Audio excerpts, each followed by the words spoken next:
जी अस्सलाम वालेकुम अज़ीज़ तलबा, आज आपके सामने एक्टिव एंड पैसिव वॉइस के हवाले से एक और वीडियो लेकर हाज़िर हूँ। और इस वीडियो में मैं आपको आज इंशाल्लाह ताला दो मज़ीद टेंसेस को पैसिव वॉइस में कन्वर्ट करने का, पैसिव वॉइस में तब्दील करने का तरीका बताऊँगा। और उम्मीद करता हूँ कि इसको देखकर आप एक्टिव एंड पैसिव वॉइस को मज़ीद इंशाल्लाह बेहतर तरीके से समझेंगे। आगाज़ जैसे पिछली वीडियो को किया था बिल्कुल वैसे ही करूँगा, ताकि आपका थोड़ा सा पीछे से कॉन्सेप्ट भी बन जाए और आप असल टॉपिक तक जाते जाते कुछ ना कुछ कंसेप्चुअल स्टडी भी कर लें। प्यारे दोस्तों, टेंसेस होते हैं जी। आप जब भी टेंसेस पढ़ते हैं तो याद रखिएगा टेंसेस के अंदर आप क्या पढ़ते हैं, पहले हम वहाँ से स्टार्ट करते हैं, क्योंकि ज़ाहिर है एक्टिव एंड पैसिव वॉइस का ताल्लुक टेंसेस के साथ ही होता है। तो प्यारे दोस्तों, टेंसेस में आप पढ़ते हैं प्रेजेंट। तीन ज़माने हैं, प्रेजेंट, पास्ट और फ्यूचर, यानी कि फ़ेल हाल, फ़ेल माजी और फ़ेल मुस्तकबिल। ये तीन ज़माने होते हैं टेंसेस में, और इन तीन ज़मानों की आगे हर एक की चार चार ब्रांचें हैं, और इस तरह ये टोटल बन जाते हैं जी 12 ब्रांचें, यानी कि 12 टेंसेस। ये नीचे मैंने इनकी ब्रांचेस भी टेंस वाइज लिख दी हैं, ज़माने के हिसाब से लिख दी हैं। प्रेजेंट की भी 4 ब्रांचें, पास्ट ज़माना है उसकी भी 4 ब्रांचें, फ्यूचर है तो उसकी भी आगे 4 ब्रांचें। अब जो ज़माना है प्यारे दोस्तों, जैसे प्रेजेंट है या जैसे पास्ट है या जैसे फ्यूचर है, तो ये आपको बताता है कि कोई भी काम किस ज़माने में हुआ। और इनकी आगे जो 4 ब्रांचें हैं वो आपको बताती हैं कि जिस ज़माने में भी काम हुआ तो फिर वो कितना हुआ। यानी टेंस आपको बताता है टाइम ऑफ एन एक्शन, और उसकी ब्रांच आपको बताती है डिग्री ऑफ कंप्लीशन, कि वो काम कितना को कंप्लीट हुआ। अब आप देखें कि तमाम ज़मानों की जो आगे ब्रांचेस हैं, जो उनकी आगे शाखें हैं, उनके सब के नाम सेम हैं। प्रेजेंट की भी 4 ब्रांचें हैं, नाम हैं indefinite tense, continuous tense, perfect tense और परफेक्ट कंटिन्यूस टेंस। और इसी तरह पास्ट में भी यही 4 हैं, नाम चेंज नहीं है, सिर्फ ज़माने का नाम चेंज होता है। और फ्यूचर में भी यही 4 ब्रांचें हैं, सिर्फ ज़माना फ्यूचर बन जाएगा। तो ये जनाब हम ये चीज़ें पढ़ते हैं टेंसेस में। 3 ज़माने पढ़ते हैं, उनके आगे 4 ब्रांचें होती हैं, इनको हम पढ़ते हैं, तो यही बन जाते हैं 12 टेंसेस। ये आगे मूव करते हैं।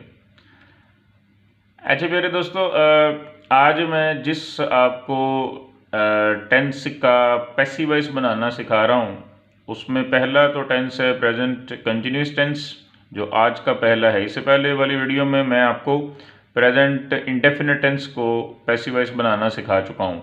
आप मेरी वो वाली वीडियो देखें, उसमें आपको बहुत अच्छे तरीके से प्रॉपर एग्जाम्पल्स के साथ समझाया गया है कि कैसे आप एक्टिव से पैसिव की तरफ जाते हो। अच्छा जनाब, आज सबसे पहले तो प्रेजेंट कंटिन्यूस टेंस है, और इसको हम बनाएंगे पैसिव वॉइस, इसका बनाएंगे। और याद रखिएगा, जब भी आप किसी भी ज़माने की कोई भी ब्रांच शुरू करते हैं तो आप उस ब्रांच में 2 चीज़ें पढ़ते हैं, एक तो उसका एक्टिव वॉइस पढ़ते हैं और दूसरा उसका पैसिव वॉइस पढ़ते हैं।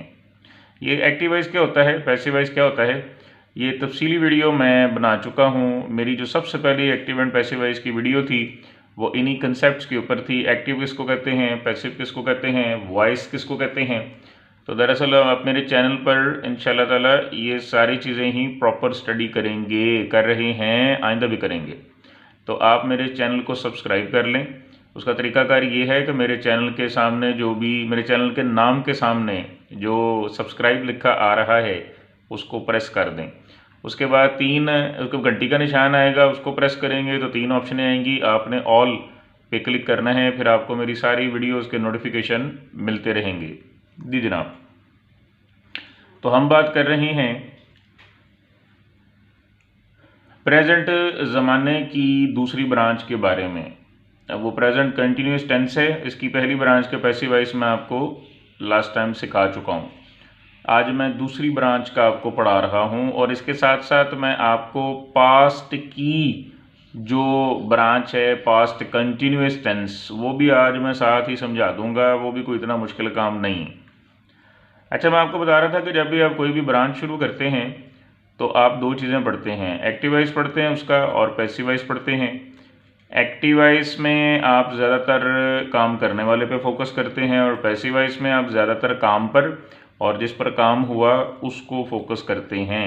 अब आप एक्टिव वॉइस में क्या पढ़ते हैं, किसी भी ब्रांच की एक्टिव वॉइस में क्या पढ़ते हैं और पैसिव वॉइस में क्या पढ़ते हैं वो भी देख लेते हैं। आप जनाब ये वाले जुमले पढ़ते हैं, सादा जुमले, मनफी जुमले, सवालिया जुमले, मनफी सवालिया जुमले, WH क्वेश्चंस वाले सवालिया जुमले।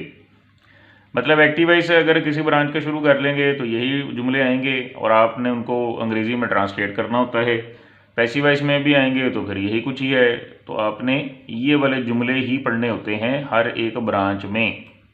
तब आप कह सकते हैं कि जी मुझे वो ब्रांच का एक्टिव और पैसिव वॉइस दोनों आ गए।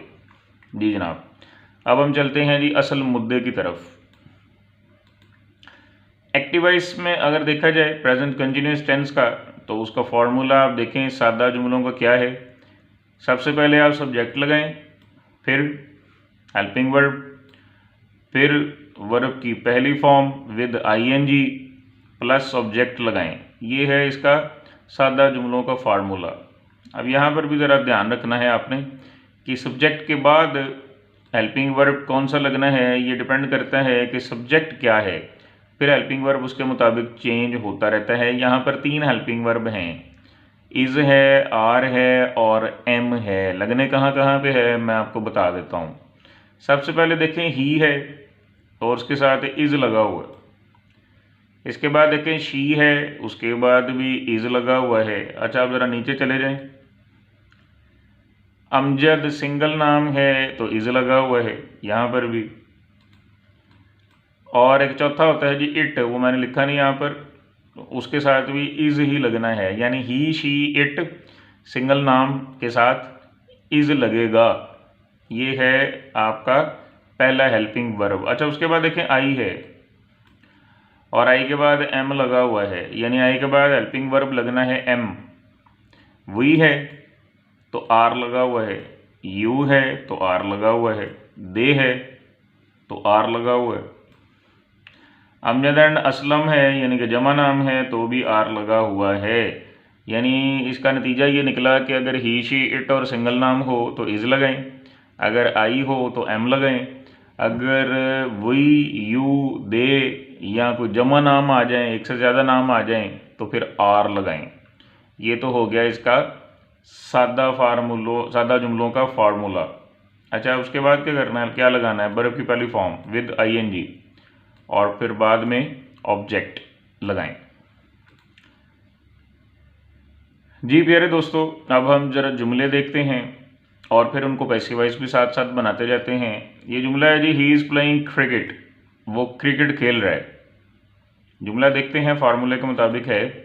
सबसे पहले सब्जेक्ट तो वो ही है लगा हुआ है, फिर है हेल्पिंग वर्ब तो इज़ लगा हुआ है, फिर है वर्ब की पहली फॉर्म विद ING, तो पहली फॉर्म थी प्ले और साथ में ING लगा हुआ है, फिर है जी ऑब्जेक्ट तो क्रिकेट लगा हुआ है। क्रिकेट खेल रहा है ना, क्रिकेट पे काम हो रहा है तो क्रिकेट ऑब्जेक्ट बन गया। अब यहाँ पर क्या फार्मूला है जी पैसिव वॉइस में, पैसिव वॉइस में जी सबसे पहले सब्जेक्ट लगाएं, ठीक हो गया लगा हुआ क्रिकेट। उसके बाद हेल्पिंग वर्ब लगाएं, वो वही हेल्पिंग वर्ब भी रहने हैं जो वहाँ पर हैं। सिंगल आएगा, क्रिकेट सिंगल है तो इज़ लगा हुआ है, जमा कोई चीज़ होगी तो याद रखिएगा आर आ जाएगा। अच्छा, उसके बाद थोड़ा चेंज है, वो क्या चेंज है कि आपने वर्ब की पहली फॉर्म नहीं लगानी है, आपने हमेशा वर्ब की तीसरी फॉर्म लगानी है, लेकिन उससे पहले एक चीज़ लगानी है, वो है बीइंग, यानी subject plus helping verb plus being plus verb की third form plus by plus वही ऑब्जेक्ट एंड पे आ जाएगा। अच्छा, याद रखें एक्टिव वॉइस में आप देखें तो एंड पे आ रहा था क्रिकेट, वहाँ पर वो ऑब्जेक्ट का काम कर रहा था, लेकिन जब आप पैसिव वॉइस में चलते हैं तो वहाँ यहाँ पर वो बन जाएगा क्रिकेट सब्जेक्ट बन जाएगा ना, जुमले के शुरू में जो भी होगा वो सब्जेक्ट होगा, तो यहाँ पर ये सब्जेक्ट का काम कर रहा है। इसके बाद क्या लगाना है जी, हेल्पिंग वर्ब लगाना है। अब चूँकि ये सिंगल है तो इसके बाद हेल्पिंग वर्ब इज़ आएगा। अगर ये जमा होता है कुछ चीज़ तो फिर हम आर लगा देते। फिर बीइंग लगाना है, लगा दिया। फिर वर्ब की थर्ड फॉर्म लगी हुई है। फिर बाय आ गया। फिर ओ तो ओ आ गया। मतलब ऑब्जेक्ट अब यहाँ पर क्या आना है, याद रखें जो भी एक्टिव वॉइस में सब्जेक्ट होता है वो पैसिव वॉइस में ऑब्जेक्ट बन जाता है। वहाँ पर था ही सब्जेक्ट, यहाँ पर हिम ऑब्जेक्ट बन जाएगा। यानी ही की सब्जेक्टिव फॉर्म में है, और जब ये ऑब्जेक्ट के तौर पे काम करेगा तो पैसिव वॉइस में ये हिम के तौर पे इस्तेमाल होगा। मेरी लास्ट वीडियो में भी मैं इस बात पर तफसीली बहस कर चुका हूँ। नेक्स्ट चलते हैं जी। शी इज़ प्लेइंग क्रिकेट एक और पैसिव वॉइस का जुमला है। इसका पैसिव वॉइस एक्टिव वॉइस का जुमला है। इसका पैसिव वॉइस क्या है? Cricket is being played bye हर। यानी एक्टिव वॉइस में जो शी है वो पैसिव वॉइस में हर बन जाएगा, क्योंकि उसकी ऑब्जेक्टिव फॉर्म इस्तेमाल होगी। जी जनाब, नेक्स्ट चलते हैं। Amjad is playing cricket. Amjad cricket खेल रहा है, तो वही क्रिकेट को शुरू में ले जाएंगे पैसिव वॉइस में, और सिंगल है तो हम इज़ लगा देंगे और फिर बीइंग लगा देंगे फॉर्मूले के मुताबिक। फिर वर्ब की थर्ड फॉर्म, फिर बाय और फिर अमजद। अमजद यहाँ पर ऑब्जेक्टिव फॉर्म है अमजद की ही, यानी अमजद की सब्जेक्टिव और ऑब्जेक्टिव फॉर्म सेम ही रहेगी। I am playing cricket. मैं क्रिकेट खेल रहा हूँ। Cricket is being played by me. I की ऑब्जेक्टिव फॉर्म है, पैसिव वॉइस में आ जाएगा तो बन जाएगा ऑब्जेक्ट, और कैसे? मी लिखा जाएगा। इस तरह देखिए, we are playing cricket, cricket is being played by us. You are playing cricket, cricket is being played by you. They are playing cricket, cricket is being played by them. यानी ये साथ साथ देखिए ऑब्जेक्टिव फॉर्म्स एंड पे क्या बन रही हैं।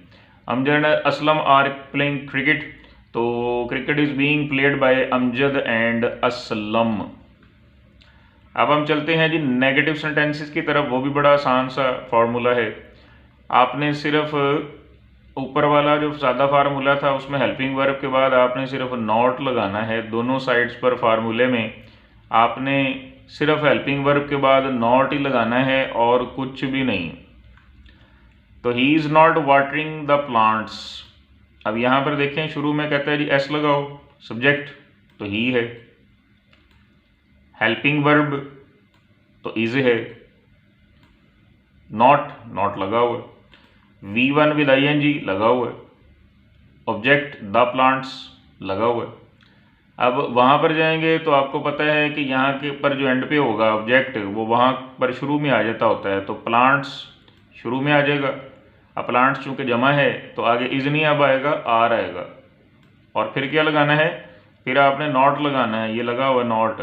फिर वर्ब की थर्ड फॉर्म लगानी है, सॉरी बीइंग लगानी है जी। दी प्लांट्स आर, ये नॉट के बाद लगाना है जी बीइंग। इधर लिखा नहीं हुआ, हम लिख देते हैं बीइंग। ये लगाना है जी, बीइंग लगाना है। अच्छा, उसके बाद क्या लगाना है जी? उसके बाद वर्ब की थर्ड फॉर्म लगानी है, लगा दी वाटर्ड। फिर क्या लगाना है? फिर ऑब्जेक्ट लगाना है आपने, सॉरी बाय लगाना है और फिर ऑब्जेक्ट लगाना है, तो बाय आ गया। और फिर ऑब्जेक्टिव फॉर्म ही की हिम है वो आ गया। अच्छा, उसके बाद देखें, she is not watering the plants, the plants are not, यहाँ भी बीइंग लग जाएगा, बीइंग इधर आ जाएगा जी, इधर watered, being watered by her. Amjad is not watering the plants are not, being आना है इधर फॉर्मूले के मुताबिक, वो लगा देते हैं, not being watered by Amjad. I am not watching the plants are not being watered by me. We are not watching the plants are not being watered by us. You are not watching the plants are not being watered by you, क्योंकि you की objective form भी you ही होती है। इस तरह है जी कि I am not watching the plants are not being watered by me. We are not watching the plants are not being watered by us. You are not watering the plants are not being watered by you, they are not watering the plants are not being watered by them. Amjad and Aslam are not watching the plants are not being watered by Amjad and Aslam. अब जनाब चलते हैं हम question words की तरफ। वो क्या कहते हैं, तो वो ये कहते हैं कि जी is he washing the curtains. Formula ज़रा देखते हैं इंटरोगेटिव सेंटेंसेस में क्या है। कहता है शुरू में लगा दो हेल्पिंग वर्ब, ठीक हो गया, फिर सब्जेक्ट लगाओ, फिर वर्ब की पहली फॉर्म के साथ आईएनजी लगाओ, फिर ऑब्जेक्ट लगाओ, फिर सवालिया निशान लगाओ। तो यहाँ पर देख लें ये सारी चीज़ें मौजूद हैं। सबसे पहले हेल्पिंग वर्ब लगाएं तो इज़ आ गया, फिर आपने सब्जेक्ट लगाना है तो ही आ गया, फिर आपने वर्ब की पहली फॉर्म लगानी है विद आईएनजी वॉशिंग आ गया, फिर आपने लगाना है ऑब्जेक्ट तो द कर्टन्स आ गया। क्या वो पर्दे धो रहा है। यहाँ पर आप देखेंगे तो यहाँ पर हेल्पिंग वर्ब शुरू में है, फिर सब्जेक्ट है, फिर बीइंग है, फिर V3 है, फिर बाय है, फिर ऑब्जेक्ट है, फिर सवालिया निशान। तो यहाँ पर देखें एंड पे आ रहा था दी कर्टन्स, उसको शुरू में ले आएंगे तो ये चूँकि जमा था तो शुरू में आपने लगाना है हेल्पिंग वर्ब, फिर लगाना है सब्जेक्ट, तो ये बन जाएगा आर द कर्टन्स। बीइंग लगाना है, बीइंग आ गया, वर्ब की third form washed, by object सवालिया निशान। फिर यहाँ पर है जी is she washing the curtains, तो are the curtains washed by her, are the curtains being washed by her. Is Amjad washing the curtains, तो are the curtains being washed by Amjad. Am I washing the curtains, are the curtains being washed by me. तो इस तरह से आप इसको passive voice में change करते जाइए और खुद इनको प्रैक्टिस ज़रूर किया करें। अच्छा, नेगेटिव इंटेरोगेटिव में देखें आपने क्या करना है, आपने जो सवालिया वाला फार्मूला है उसमें सिर्फ सब्जेक्ट के बाद नॉट आपने फिट कर देना है, तो ये मनफी सवालिया बन जाएगा। मसलन is he not boiling eggs, are eggs not being boiled by him. सिर्फ दरम्यान में आपने नॉट लगाया है, बाकी सारा फार्मूला सवालिया वाला ही रहना है। आप सारे जुमले देखेंगे सब में यही एक चेंजिंग है, नॉट जो है वो आपने सब्जेक्ट के बाद नॉट लगा दिया है और कोई काम आपने सवालिया फार्मूले में नहीं किया। फिर जनाब हम चलते हैं इंट्रोगेटिव सेंटेंसेस की तरफ जिनमें WH वर्ड्स भी आते हैं, वो ज़रा देखें। उसमें फार्मूला यही आएगा कि शुरू में WH वर्ड आ जाएगा, आगे हेल्पिंग वर्ब आ जाएगा, फिर सब्जेक्ट है, फिर V1 है with ING plus object. Why is he ringing the bell, वो बेल क्यों बजा रहा है। तो यहाँ पे देखें फार्मूला है WH वर्ड आएगा HVS being plus V3 plus O plus सवालिया निशान। तो यहाँ पे है why is the bell being rung by him, यानी पहले WH वर्ड है, फिर हेल्पिंग वर्ब है, फिर सब्जेक्ट है द बेल, फिर बीइंग है, फिर V3 है और फिर बाय है और फिर ही की objective form. Why is she ringing the bell, why is the bell being rung by her, why is Amjad ringing the bell, why is the bell being rung by Amjad. Where am I teaching my students, where are my students being taught by me. When are you making this wall, आप ये दीवार कब बना रहे हो। When is this wall being made by you.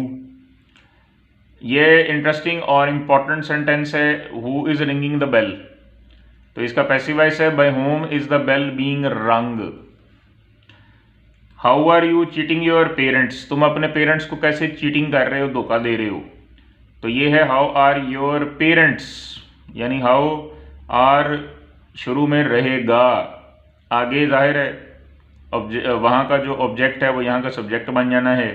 वहाँ पर parents, your parents था ऑब्जेक्ट, तो यहाँ पर पूरे का पूरा हमने उतार लिया। हाउ आर योर पेरेंट्स, आगे being cheated by you, who is supporting this candidate, by whom is this candidate being supported. तो ये सब कुछ फार्मूले के मुताबिक प्यारे दोस्तों हम कर रहे हैं। आपको अगर फार्मूला याद हो तो फिर आप इसको बड़े आराम से कर सकते हैं। अच्छा, यहाँ पर दो स्पेशल जुमले भी मैंने रखे हुए हैं, इसको इन पे भी गौर करें। He is not writing any letter, वो कोई खत नहीं लिख रहा। तो इसकी पैसिव वॉइस इसका बनेगा no letter is being written by him, उसके ज़रिए से कोई लेटर नहीं लिखा गया। आप देखें एंड पे यहाँ पे आ रहा है एनी लेटर, और चूंकि ये नेगेटिव जुमला है तो पैसिव वॉइस में नो लेटर बन जाएगा। एनी लेटर पैसिव वॉइस में नो लेटर बन जाएगा। Is being written by him, who is writing a letter, दूसरा जुमला देखिए नीचे वाला, who is writing a letter, तो ये पैसिव वॉइस में बन जाएगा by whom is a letter being written. जी, तो ये प्यारे दोस्तों आपका था प्रेजेंट कंटिन्यूअस टेंस और उसका पैसिव वॉइस। अच्छा, अब मैं यहीं से आपको पास्ट कंटिन्यूअस टेंस बनाना सिखा दूंगा, मुश्किल कोई भी नहीं है। आपने सिर्फ हेल्पिंग वर्ब को चेंज करना है और कहीं कोई भी मसला नहीं है। और आपने चेंज किस तरह करना है, बाकी सारे फार्मूले वही रहेंगे, सिर्फ आपने हेल्पिंग वर्ब चेंज कर देने हैं सब्जेक्ट्स के मुताबिक। वो मैं आपको बताता हूँ कैसे चेंज करने हैं। देखें, इसके लिए हम चलते हैं पैसिव वॉइस कंसेप्ट पेज के ऊपर। यहाँ पे लिखा है हेल्पिंग वर्ब्स, अगर तो सब्जेक्ट हों ही, शी, इट, आई या कोई भी सिंगल नाम जैसे कि था अमजद, तो आपने उनके बाद लगा देना है हेल्पिंग वर्ब। जहाँ भी फार्मूले में आता है अगर ये सब्जेक्ट मौजूद हैं तो आप हेल्पिंग वर्ब की जगह पर जहाँ जहाँ पर प्रेजेंट कंटिन्यूअस में इज़ लिखा होता है उसको काट के आपने लिखना है वॉज। जहाँ जहाँ पर भी इज़ फिट मैंने किया है वहाँ वहाँ पर आप देख लें, अगर सब्जेक्ट ये हैं, ही है, शी है, इट है, सिंगल नाम है, तो आप वाज लगा दें। दूसरा, जहाँ जहाँ पर भी प्रेजेंट कंटिन्यूअस जो अभी हमने समझा है उसमें यू है, जहाँ जहाँ भी वी है, दे है, प्लूरल कोई नेम है जैसे अमजद अकरम है, तो आप वहाँ पर आर काट के वर लगाते जाएं। इन तमाम जगहों से आर काट के, जहाँ भी फार्मूले में आर आ रहा है, जुमले के शुरू में, दरमियान में, एंड पे जहाँ पर भी आर आ रहा है प्रेजेंट कंटिन्यूअस टेंस में, आप वो काट के तो लिख देंगे वहाँ पर वर। आप देख लें कि कहाँ कहाँ पर ये सब्जेक्ट थे और उसी जुमले और जिस जुमले में ये सब्जेक्ट थे वहाँ पर आर जो है वो कहाँ कहाँ पे लगा हुआ है, उसको काट के आप वहाँ वहाँ पर वर लगा दें, तो आपके पास्ट कंटिन्यूअस टेंस का पैसिव वॉइस बनता जाएगा। इसकी प्रैक्टिस ज़रूर करें और अगर कोई क्वेश्चन हो तो आप कमेंट्स में मुझसे पूछ सकते हैं। मैं इंशाल्लाह ताला आपके तमाम कमेंट्स का जवाब देता हूं और आइंदा भी देता रहूँगा। इंशाल्लाह ताला जल्द ही फंक्शनल इंग्लिश की नेक्स्ट वीडियो के साथ आपकी खिदमत में हाज़िर होऊंगा। तब तक के लिए अल्लाह हाफिज़।